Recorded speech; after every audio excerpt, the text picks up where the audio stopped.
Hello, everyone, and welcome to our series Ink to Ink, where we bring you journeys of startups, how they started just as an idea and are today successful companies. Today, we have with us Mr. Ramanan Natarajan, who is the founder of Shudh Labh Solutions Private Limited. This company is being incubated at the Atal Incubation Center at the Jyothy Institute of Technology Foundation, Bangalore. Mr. Ramanan has been working in the IT industry for over 25 years across the world. In that journey of being in the IT world, he felt that he should be doing something for the environment. So he thought that he should enter the waste management services ecosystem so as to do his bit for the environment. With this in mind, he started working on the waste management systems from 2010, and in the year 2015 they formally started Shudh Labh Solutions Private Limited, which provides waste management services to apartment complexes and commercial complexes. Welcome, sir. Thank you. Appreciate your time and effort in this. Thank you. Thank you so much, sir. So, sir, please tell us something about yourself and your company. Sure. I've been working in IT since 1987, 88. And it was a long journey, lot of learnings.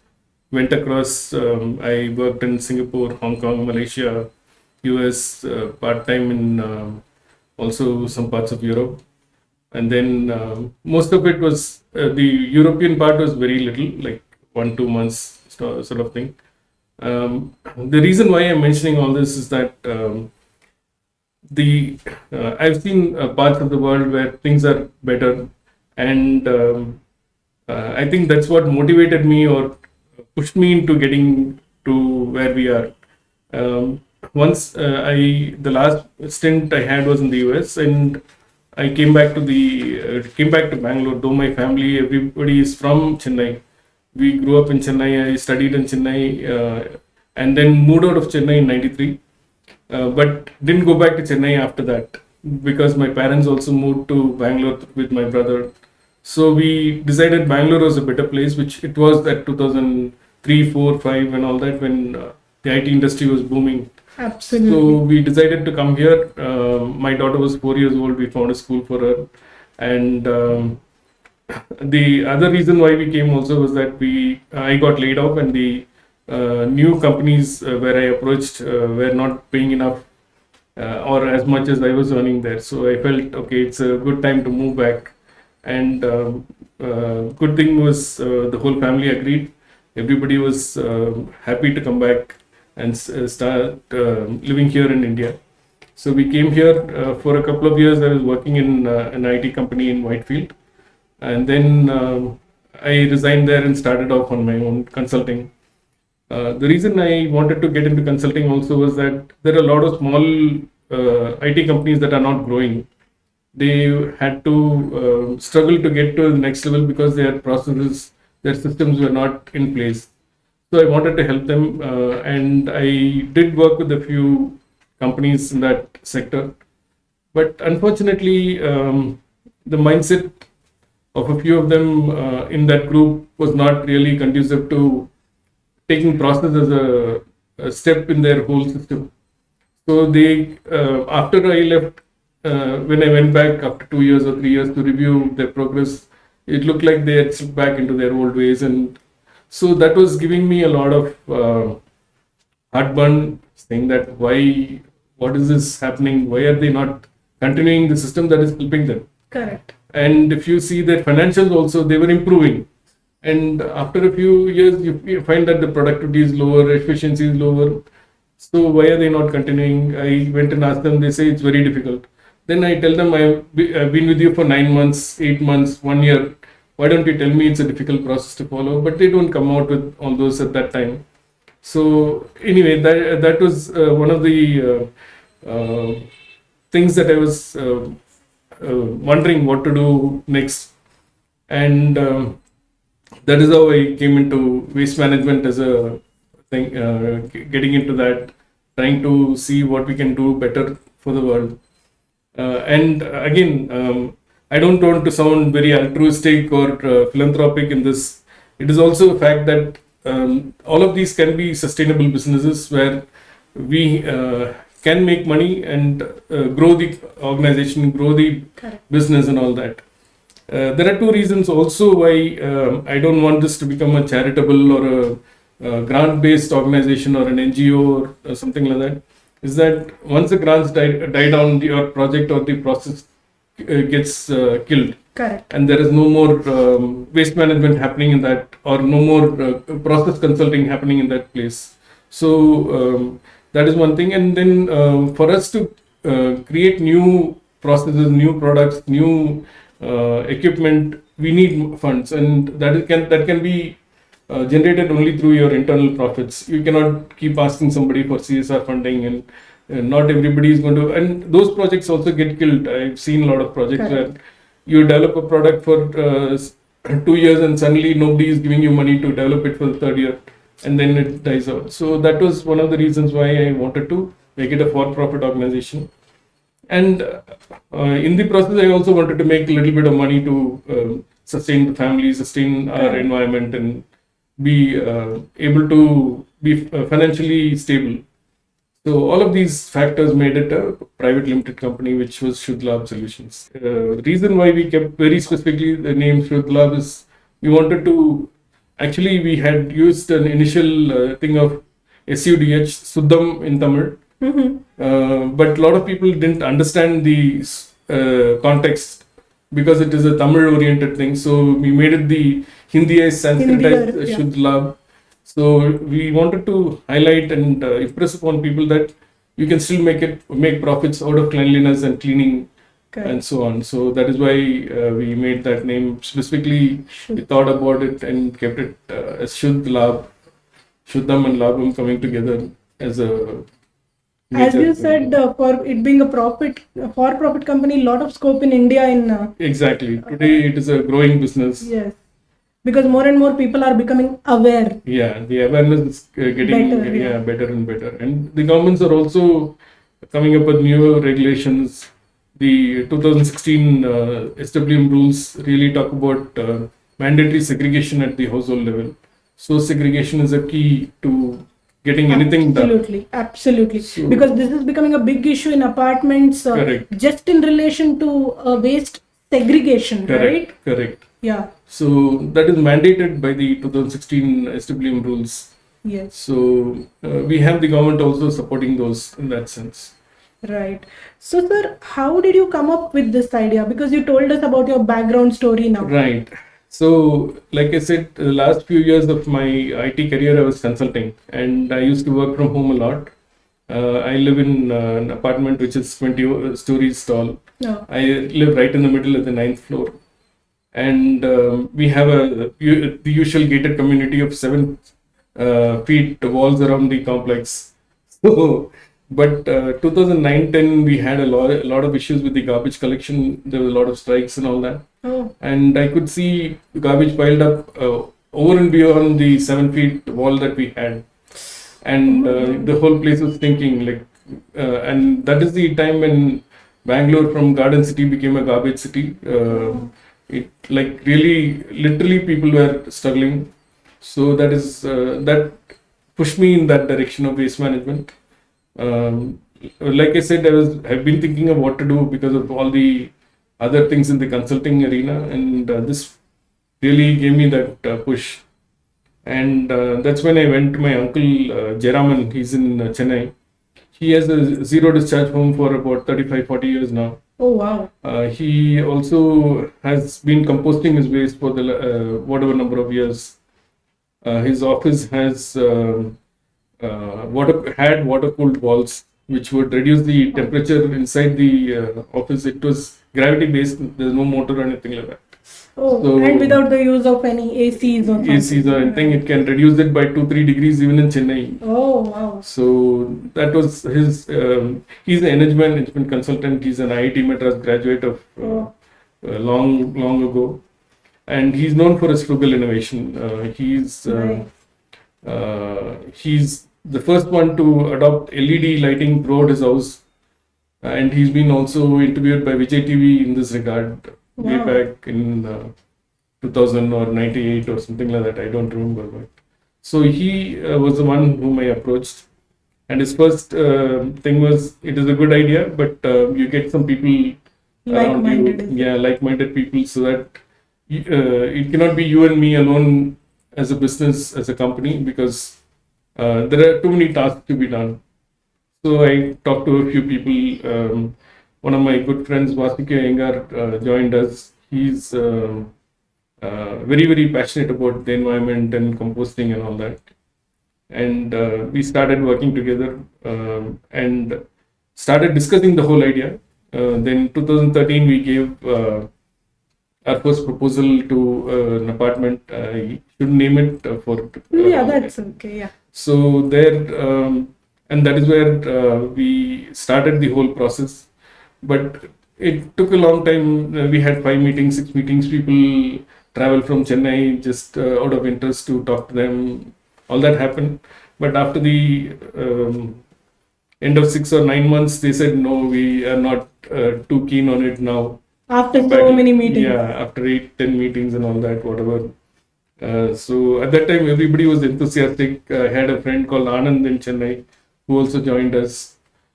He also had traveled to Bangalore a few times and all that.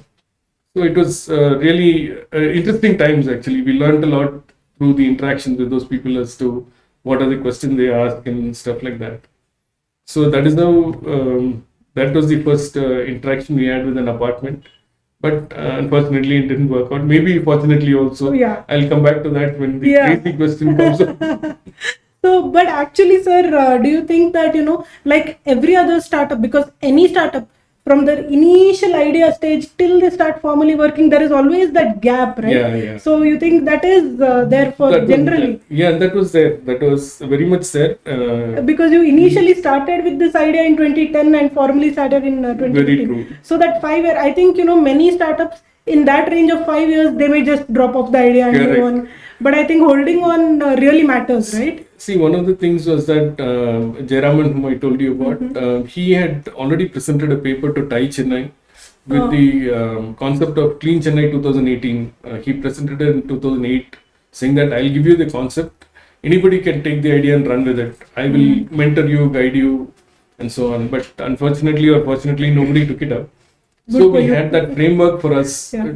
already available. And the key piece of that framework is decentralization and divide and rule, meaning that segregation is the primary thing. Exactly.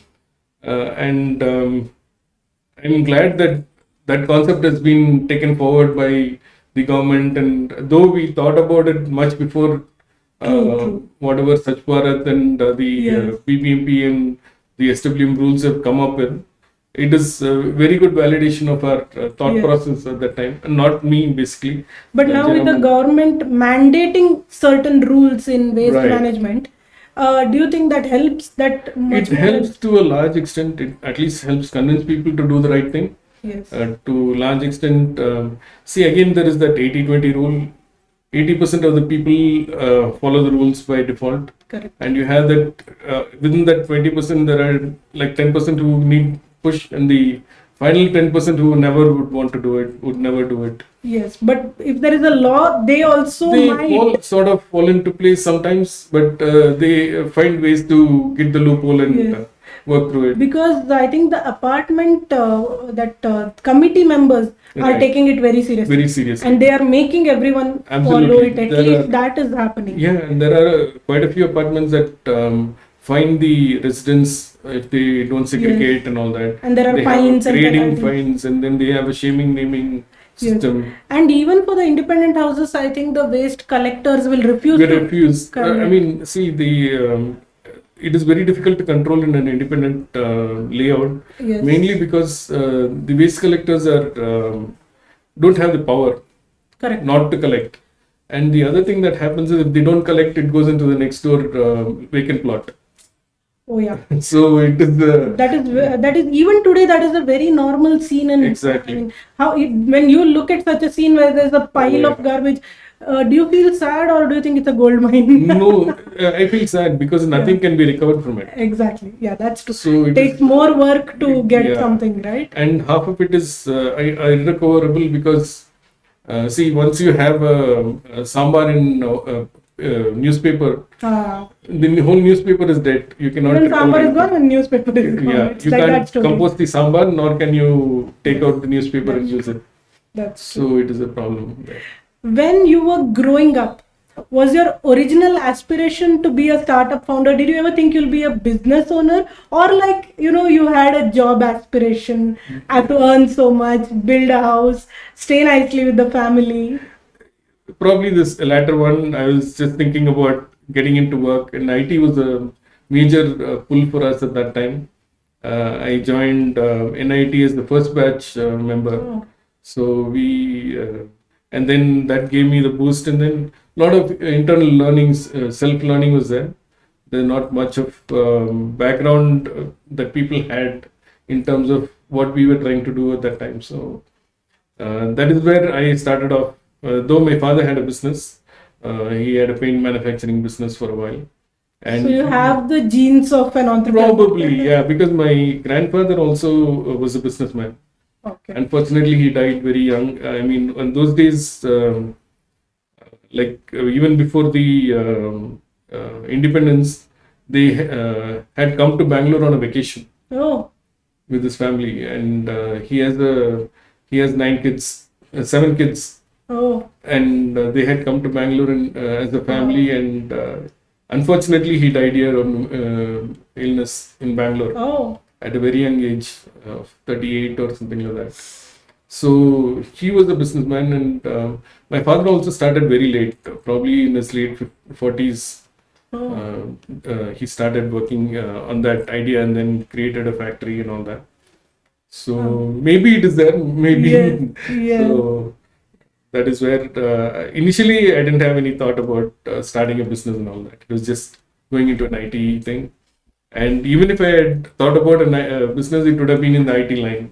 Right. Coming into waste management was a totally new thing that happened only after that 2009, 10, 11 issues. Yes. So when you started working on this idea, of course, you had one backbone, which was your uncle. Correct. But when you started working on this idea, what were the initial resources that you tapped into? Maybe funding wise, maybe material wise. Right. See, one of the few people who helped me initially were, of course, Vaski Angar, Anand from Chennai, and my wife was a big, Yes. very big supporter of mine. I mean, though, financially as well as morally. Moral, yeah. That is And very important. so these were key people involved in the whole thing at the startup, and helping me sustain also so far. If you look at it, maybe I'm digressing a little bit, but in the last 8 years, I've not taken any salary from the company.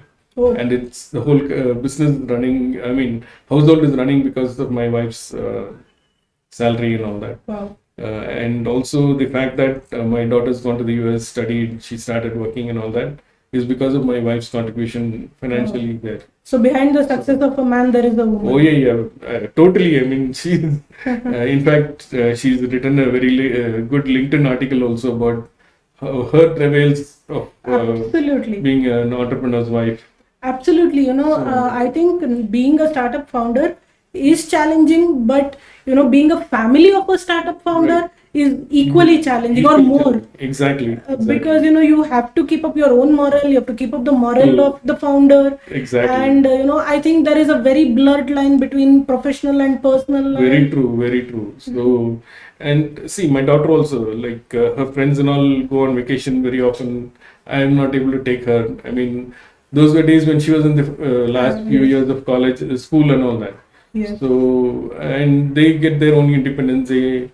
People get smartphones, but she's got a phone that is few years earlier than version than her friends. Absolutely. So they managed to give me that support, and Yes. they were really instrumental in getting it forward. Superb. So I think these resources are something which a startup founder would be blessed Oh, yeah, yeah. He has, more than any funding or something. Exactly. Because that somehow you'll arrange. Yeah. And what were one of your most challenging situations where you felt that I cannot take this forward, but then what was that something that has also happened which made you, take the company forward? Right. See, there are a couple of occasions, one of them being the fact that we started collecting dry waste from hotels and restaurants. But that was the initial stages of the company, 2015, 16, and I didn't know much about segregation or waste management. And we just jumped into it thinking that we'll be able to make a profit out of it. Unfortunately, the restaurants started giving us mixed waste, which we didn't realize. And the truckers used to go at 2 a.m., 3 a.m. and pick it up and come. And nobody was there to sort of supervise and get this going right. So we had a waste management center given to us by one of the NGOs. Unfortunately, because of the smell that was coming in from mixed waste, they asked us to go out, which made sense actually because it's in a residential neighborhood. From there on, we tried to find one place, the next one, and so on. It kept on cascading because everywhere we go, we spend money shifting whatever is there in the current location because it cannot be easily segregated. And then finding staff to segregate that also was a problem because after 2 weeks, they say smell is bad, I'm not able to do it, and all that. So that was basically the starting point for our negative financials for the next 5 years. The next one was in 2020 on Pongal, night of Pongal, January 14th, 11 o'clock, I get a call saying the whole warehouse is burning. Oh my God, nightmare. Yeah, there was about 80 to 90 tons of dry waste in there. And after that, we spent about 15 to 18 lakhs sort of getting it out and disposing it off and all that. So that was a big disaster for us. In fact, if not for that year we would have made a profit also. Oh. So but not only removing all that, but resetting it and losing those many materials, all the collection, transport effort in that. Yes. Everything went for a toss. So it was a huge disaster for us. And luckily, the good thing is nobody was injured because it was Sankranti. People had gone out of the place, which was a big relief for me. Because otherwise, people would have been working there or maybe doing something in there, and it could have. So then, have you taken measures to tackle such? Now we have CCTV, we have fire extinguishers. Okay. And we keep things segregated also so that it doesn't spread from one to another. Right. And you said that the hotels give you mixed waste. Yeah. So now, do people have a better awareness? They have a better awareness, and we stopped collecting from restaurants and hotels. Okay. We stopped it way back in 2016 itself. Mainly because they refused to do the segregation. Yes. And the awareness might have grown now. We haven't tried that. Again, we might have to go back and check with them. But at that point, they were not very sort of sold on that. Right? Yeah, sold on that. We had to come out of that. True. But I would just like to tell our audience also, see that when we have some waste, the people who are segregating it are also humans. So let's make our little effort to segregate wet and dry appropriately. If we are staying in any apartment complexes, you may know your apartment committee may have certain rules in relation to segregation. There will definitely be some rules, right? Yeah. And even if we are staying in independent houses, let us make that small effort to segregate the waste so that someone else who is taking it one step ahead at the next level is not facing, a bad side of it. Yeah, correct? Exactly. And because companies like yours are making an effort as well. So, reduce the least we can do is segregate at our end and dispose it. Yeah, correct? Exactly. Yeah. See, one of the, if I can add on to that, one of the biggest problems with individual segregating is also the fact that when collectors come from outside, they tend to mix it, and that puts off the people. Yes. We did try working with BPMP for in a few cases to see how we can train them on that. But again, there is a lot of turnover. There is a lot of problems with the people who are collecting. The Porokrimikas are in a very bad shape in that sense. It's a contractor-driven system. So unfortunately, it didn't go very far. Then you have to couldn't move get out of that. Yeah, I mean, we couldn't spend the time and effort to Exactly. train people constantly. It didn't work out. And could be a huge labor turnover also. You have to Yes. constantly train. Constantly trained there. Yes. So, what was your first big milestone that you have achieved in your company, Right. and how it has boosted your confidence? See, the very first one I would actually say was the contract we got with a small apartment called Sovereign Park. It's in Basangudi, just opposite the police station. It was an amazing experience for us. They were our very first customer, Oh wow. and they were introduced by our auditor Rohit also. The whole committee was manned by people who were above 70, if I can use the Oh. term. They were all elderly people, senior citizens, and it was an amazing thing interacting with them. We went and spoke to them multiple times. They were very, very interested, and their reasoning was very attractive to us, very inspirational to us.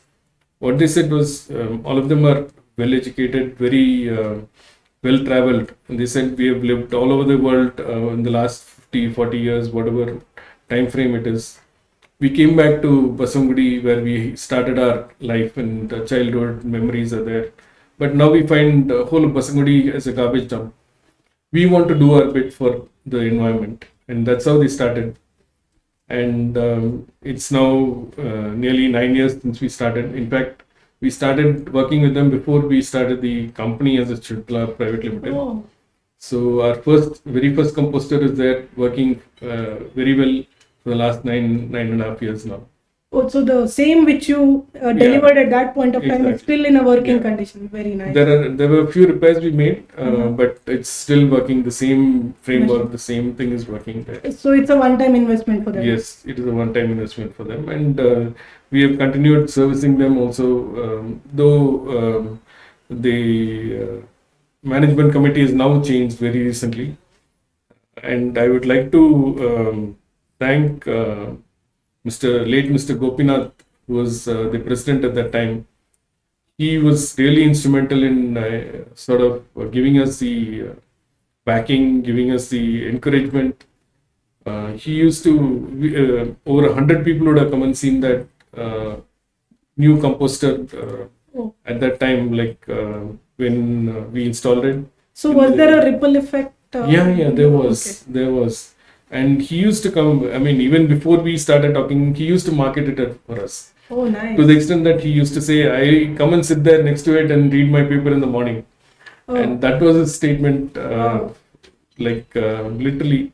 And his relative was he's having an apartment in Mantri Splendor. And from there, they called us, and then we had projects coming up through word of mouth from there. Nice. That was that starting point really kicked off the Yes. whole thing. So I think the starting point was like initial validation. Validation of our idea, validation of our whole concept, and also the fact that we can work with an apartment as a private company and still do waste management for them. Right. So how did you think of joining the Atal Incubation Center at the Jyothy Institute of Technology Foundation, Bangalore?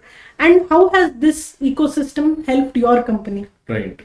We signed up at Startup India, and through Startup India, I came to know about Atal Incubation Center and all that. And I was doing my research about what are all centers available in Bangalore, whom can I approach. And then I was introduced to Dr. Anand Prasad of Atal Innovation Center at Jyothy Institute through one of our common friends, Mr. Yashasvi. And I went and spoke to him. We had a lot of discussions around what they can offer, how I can utilize their services, what they can help us with, and all that. And I was very impressed with his both professionalism and his empathy towards the startup environment and the ecosystem. And he was very, very encouraging of waste management as a whole. So he said, I will help you come and join us. So that's what started off. And they were instrumental in helping us with applying for a few grants, challenges, and all that. They reviewed our proposals, gave suggestions, ideas to modify it, improve on it, make it better, and submit it. Unfortunately, most of them did not go through, but we did win one of them, which was the Atal New Innovation Challenge. We'll probably get into further details at Yes, the later definitely. stage. But Dr. Anand Prasad, who is the CEO of Atal Incubation Center at the Jyothy Institute of Technology Foundation, he takes great interest in startups, right? Yeah, But his action-wise and helping you all, and I think you get the first-hand information about all the grants that could be available, exactly, all the challenges, competitions and all. He calls me regularly, and this also he just called me one day, probably late at night, and said, you'll get a call from Miss Pai, and you just go and attend that, and so on. Nice. So he's been very helpful. As a person, I really like him, and we get along very well. Right. So when you when you first came up with this idea of waste management, you would have had some thoughts on, okay, this should be my product. It should be installed in so and so manner. Right. So how has that thought process converted into a practical reality today? Oh yeah, absolutely. See, the biggest quantity in terms of waste generated at any home is food waste. And if you solve that, 60 to 70% of your waste management problems are resolved. And the primary focus for our company is decentralization. We didn't want to carry everything 50 kilometers away and do something there, because for two reasons. One is transport cost is very high, and once you centralize something, things fall apart very easily, and it is very difficult to recover. It is like the same divide and rule policy. You can use it for the good, you can use it for the bad, and we thought we should use it for the good. And that is why we came up with decentralized composting solutions that can be installed in apartments. Today we have 65 installations in Bangalore, over 10 in Chennai, and a few distributed across. Very recently we started one in Thoothukudi. There's a company called Ramesh Flowers who took our composter. They've started composting their factory canteen and the food waste coming from the workers. Wet waste. Yeah, all the wet waste. Okay. Anything coming from kitchen can be composted there. Okay. It can be peels, it can be non-veg, it can be cooked food, it can be your sambar, rasam, anything. Yeah. Only thing is, anything that is very liquid has to be drained out, and the dal part of it or the solid part of it can be put inside. Okay. The remaining can go into the drain. We have a couple of installations in Karwar and so on. But those are all one-off things that haven't really taken off because we don't have people there. This is the validation of our idea and our solution itself. We have it in Mindtree, we have it in Aditya Birla Garment Factories. Shapurji Palonji has installed it in their workers' colony. Oh, wow. So I think the companies are also doing a lot towards this end, right? Yeah. I think, the first initial awareness, I think when the big people actually work on it, correct, it flows. It flows into it. Right. So we are also processing 1 ton of food waste every day at an apartment called Sandeep PR. They are an army welfare organization built housing apartment. Okay. So again, there also we had a validation in terms of there's a volunteer group that sort of analyzed 10 to 12 different solutions and services and created a 39-40 page report, which was submitted to the management committee of the apartment. Wow. And that is where they selected us as among that. And that was a great thing for us. I can understand. And If it's an army, people, they need Yeah. everything perfect. Exactly. And that was a great validation for us. Yes, We absolutely. really were encouraged totally to get Yes. that going. And now they've renewed our service contract for Oh. 7th year. Oh, wow. recently. And I think as a startup, each of these steps, you feel a lot accomplished, Yes, right?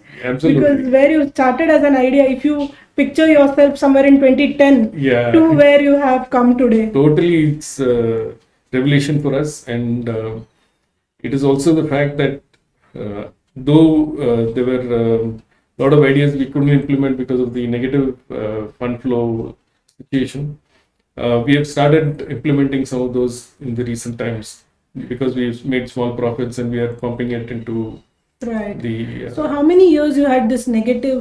5 years fully. Yeah. So 5 years you had a loss. Yes. And how did you keep up the motivation? Because initial 5 years, this was just an idea. Correct. You were just working in that direction. Once you formally started working, also there were a bit of losses for the initial few Oh years. yeah. How did you keep up the motivation, the perseverance? See, perseverance is how I did it. I thought we still had a chance to make it profitable because we had the ideas, we had the And faith in those ideas. yeah, right? in those ideas. Like for example, we have now come up with a conveyor for dry waste segregation. It's a very low cost conveyor, low energy usage, and all that. Again, that is decentralized. It's a decentralized Okay. conveyor, and it can be made from 3 meters to 6 meters to 8 meters Also, long. even apartment complexes can install Can it install it, yeah, and they can segregate the dry waste and at their end at itself. their end. Again, this is not automated or anything like that because we feel that automation at this stage is very, very difficult and too expensive to implement at a decentralized level. Decentralized level, yeah. So it's a manual thing which helps both productivity and also is economic friendly for the staff working there. And then once the dry waste is decentralized, you have pickup or something. Pickup, yeah, we do pick up dry waste from a few commercial complexes. We are also picking up from a lot of apartments. Oh, this could be a very good product for commercial complexes, especially where Yeah. dry waste itself is more, right? Yeah. Okay.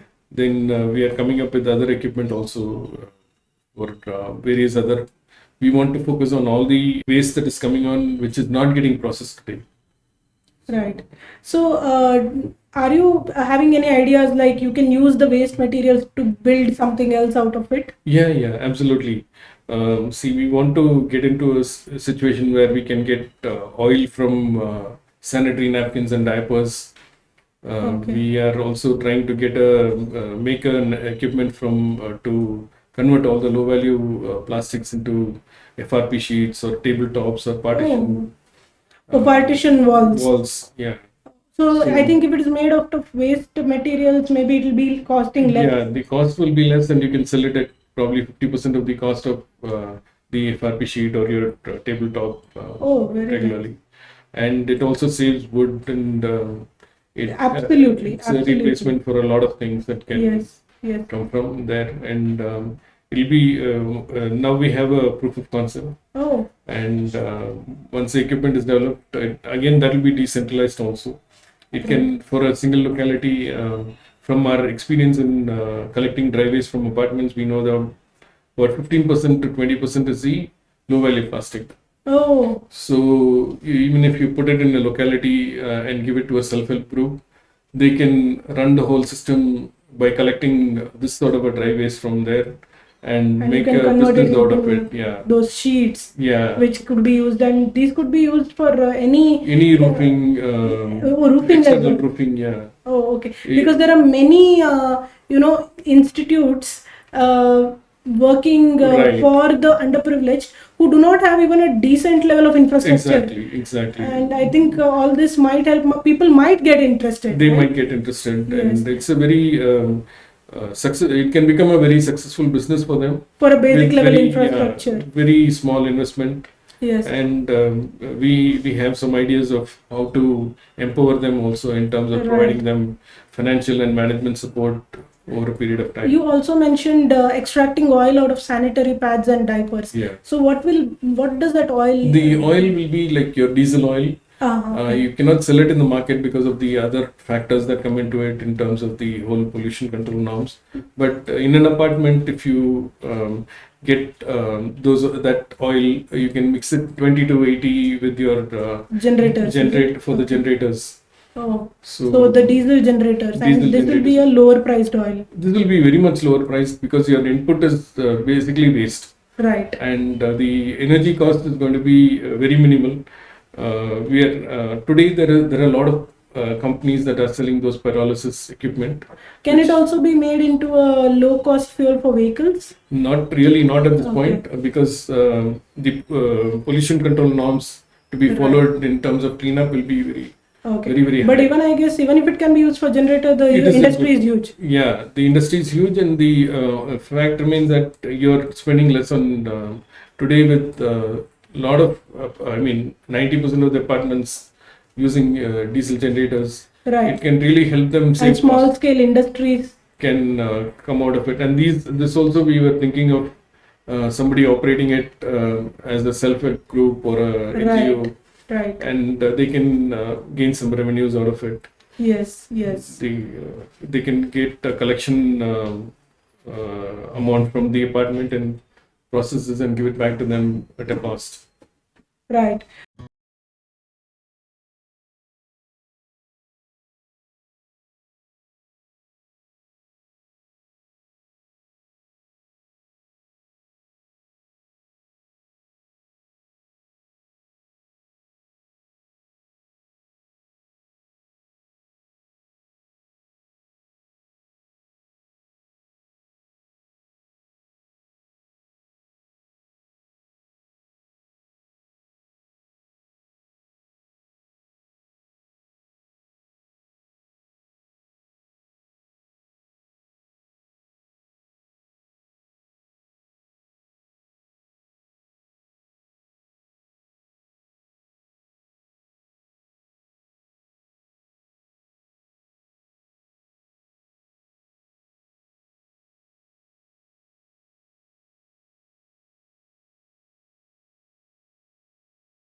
Sir, every startup has one crazy story where you've done something crazy in order to achieve a particular goal. Right.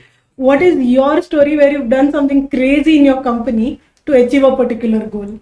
Multiple things, but the craziest thing would be thinking of ideas like converting sanitary and diapers into oil.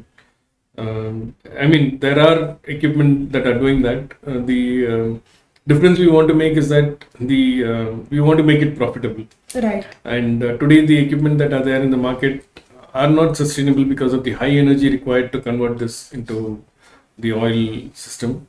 Even the composting solution that we have put in place, if you look at the whole thing, it's a box with holes around it.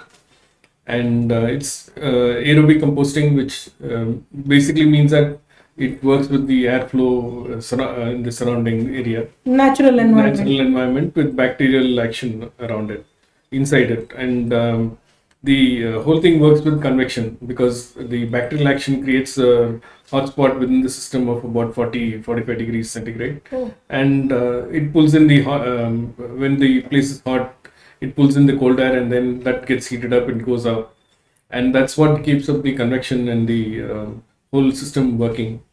And we were probably one of the first people to implement such a solution in the community in Bangalore. Oh, nice. There were a few people who were doing similar stuff, but very different from what we had done.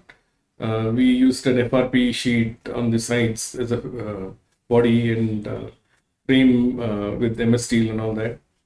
And that again, looking at it today, it is a working system. But at that time, it was a crazy idea that was put into place because we didn't have a model where it was working for a community. We had a model where it was working for a single home.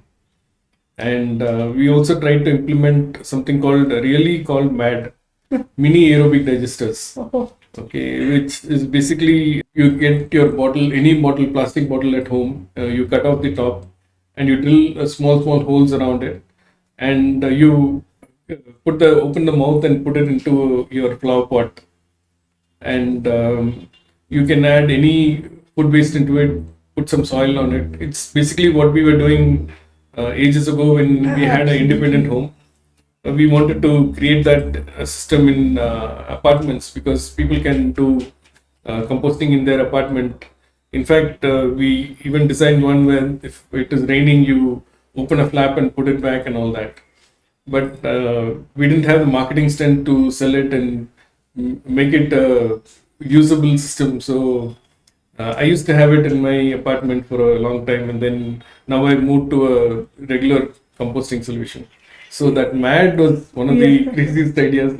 Is there any business proposition that you have had which did not work out, and today you're glad it did not work out? Oh yeah.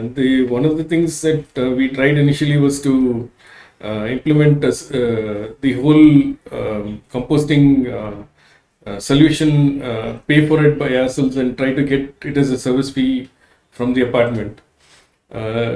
Luckily, it didn't work because we hadn't priced it correctly at that point in time, and we would have ended up making a huge loss to the extent of 10 to 12 lakhs in that particular project alone if it had worked. So luckily we did not get the project, so we are happy. So you've learned a lot of financial management from then to now. Yes, yeah, absolutely. That has also been a learning process, It I is guess, a learning right? process, absolutely, because see, if we go back to it, coming into waste management as a business itself at that time in 2013, 14, or even prior to that, was something crazy.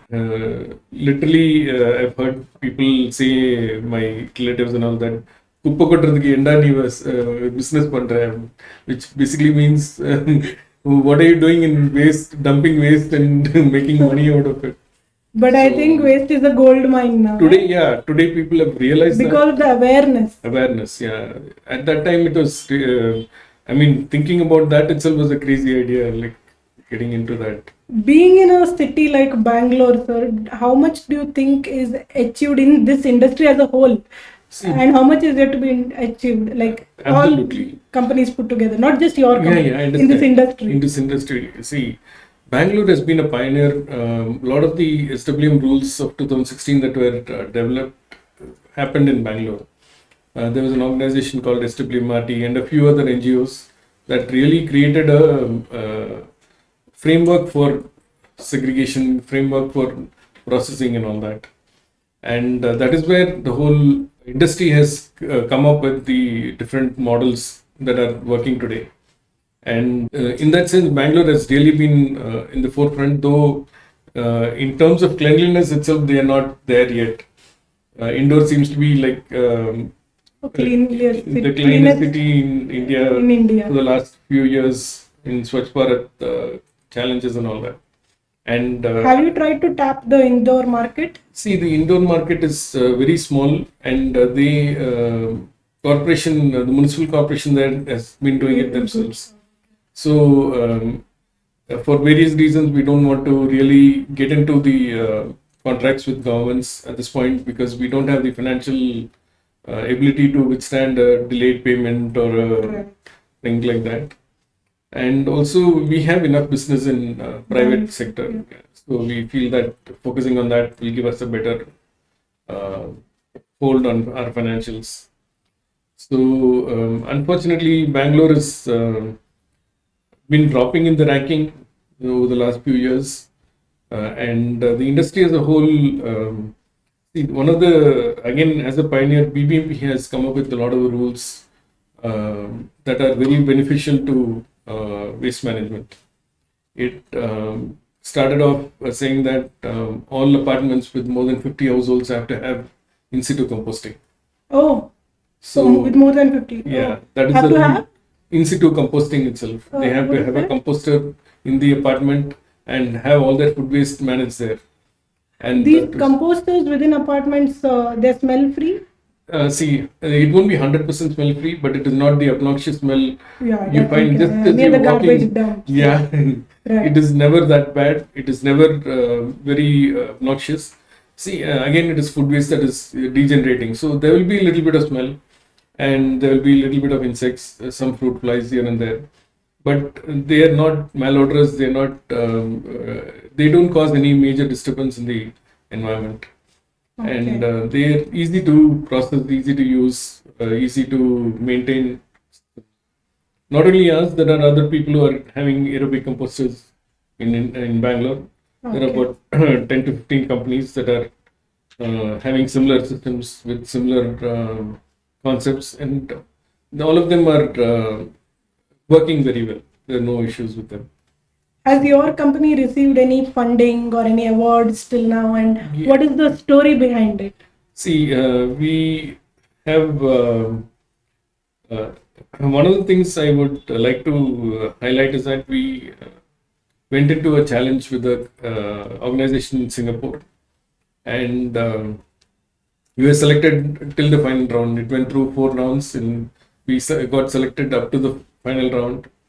And it was a great validation of our whole solution. It was for dry waste segregation and how to set up a whole dry waste environment or a recovery facility. Today they've started calling a dry waste warehouse as a material recovery facility. So how to set up a whole facility for low income countries like in the Southeast Asian region, in the Asian region, South Asian like Bangladesh, India, Indonesia, and so on. And we had a very good story to tell them, very good concept that we presented to them. And the panelists and all who were from various countries across the world, from Norway, Sweden, Singapore, all of them loved it technically as well as financially. But unfortunately, we didn't get selected in the final round. Though we don't know the reason, they did not reveal why we were not selected. But that was a validation of our idea because we came through multiple rounds where there were a lot of technical and financial review and very rigorous presentations done. People questioned. Almost how many competitors? There were about 70 to 80 Okay. competitors in the And in the whole- final round, there were 4 of them. out of which you were one. Yeah, Oh, nice. and they selected one of the competitors in there. Oh, wow. We don't. I mean, I But still, being in the top four. is a great thing. Yes. And then we recently won Atal a new innovation challenge for converting the low value plastics into sheets. Oh, We displayed our proof of concept, and there were panelists from. I mean, again, it went through multiple rounds, and the final round of presentation, there were people from IIT Delhi, from the Atal, Niti Aayog, from AI, Atal Innovation Mission. All of them sort of went through our presentation, went through our product, saw our demos and all that, and then they approved it. wow. So, Are you a bootstrapped company? by us, we don't. It's Yes. self-funded company, and our friends and relatives have invested a lot of money. Oh, okay. Uh, Oh, but you have actually- given them the equity. Yeah, I've given them equity or preference shares. Oh, okay. And it's really amazing that so many people supported me. They had the faith in your idea. Yeah. Irrespective of what they told you, why are you Exactly. getting into waste management? Absolutely, But, absolutely. No, I just but had it's to the call actions them. that matter, right? Yeah, it's like I borrowed from so many people, 2 lakhs here, 3 lakhs there, and so on. Every sorry, the 5 years I've told you, right? Every month there'll be a shortage of 1 lakh, 2 lakhs somewhere for regular payments, operations. I'll call some friends, some relatives, somebody. You should have had your motivation really high to Oh, keep it yeah. running, right? Oh yeah, every month. Sometimes it was so bad that I had to call 20, 30 people to get some funding rather than trying to run my business or get new business and all that. Oh God. So, I mean, all of them are willing to help, but only few. I mean, they're all salaried employees. It's not Yes. like they're all multi-billionaires or millionaires around the Exactly, world. exactly. This is So- the story of every startup founder. We are Yeah. all, So- middle class people Exactly. trying to, just use our ideas and get some Get reality something done done, out of yeah. it. Yeah.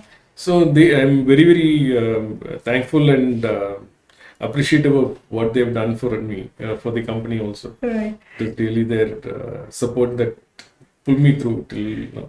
As we were talking about Singapore, Singapore is developing land made out of dry waste, Yeah, right? yeah. So, what is your opinion on that? See, again, there are a lot of environmental impact issues there, and I haven't studied it as closely as I could to comment on it. But my biggest fear is that again and again they are reclaiming land from the sea, Yeah. which can impact the whole ecosystem around the world Maybe in the long term. in the long run.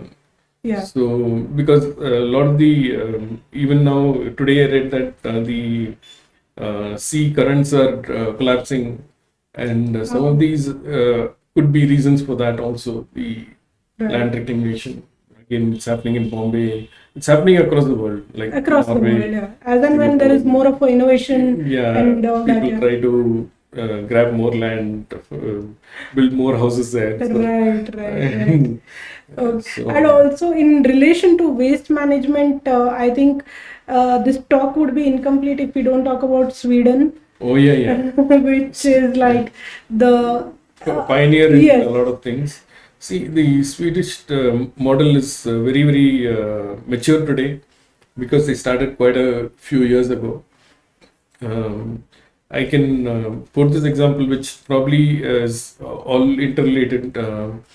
I attended a seminar in 2018-19 or probably late 19, I think, where there was a person from a senior member of the environmental organization in Germany. She was talking about how they do their planning process and operations. It is very interesting. She said they have a 15-year rolling system. The first 5 years is to plan and understand what are the new technologies, new processes that come in. The next 5 years are the piloting phase. And the last 5 years are for implementing it across the country. And that 5 years they used to also identify new technologies, new processes to put into the pilot phase. And she said now after nearly 50, 60 years, they've come to a stage where they can impose segregation of items at a household level to the extent of 14 or 12 or many number of segments. So what sir is telling is we have only two segregations, dry Yeah. and waste. Sweden has 12 to 14. Yeah, most of the European countries have that, and they have systems where they can trace if somebody goes and dumps it somewhere. In fact, there was a story, I don't know how So far there it is is. accountability. Yeah. Again, it is a lot of the social media. There was this article about somebody going and dumping it in a forest, and then the forest ranger found it, and then they traced it back to the owner who dumped it, and they fined him like 20,000 euros or whatever, huge sum of money. So people are by law deterred yeah, in not doing this. Yes, Correct. So, and Sweden has very impressive recycling also. They are the biggest recycling in terms of percentage of waste to going into recycling. And I think they generate a lot of finance also through waste recycling. management. So Absolutely. they are way ahead of the rest of the world. Conversely, in the developed countries, US is one of the least amount of Correct. recycling today. Do you think with the awareness that we are having now, we'll also somewhere go near the Sweden stage? We should. See, that is where, coming back to what the German environmental agency lady said was, it took them 50, 60 years to get where they are. and we are trying to compress it into a time frame of 3-5 years. She said it is difficult, but at the same time, you don't have time today with the explosion population or whatever you call it, the increase in population. There's no land for you to do landfills. And see what happened in Bangalore, what happens everywhere else where there's a landfill or a land dump yard. People are affected very badly because of the water table, because of the smell, because of the other air pollution. The general quality of life goes down dramatically. So nobody wants a landfill next to your village. And apart from that, the cities are expanding.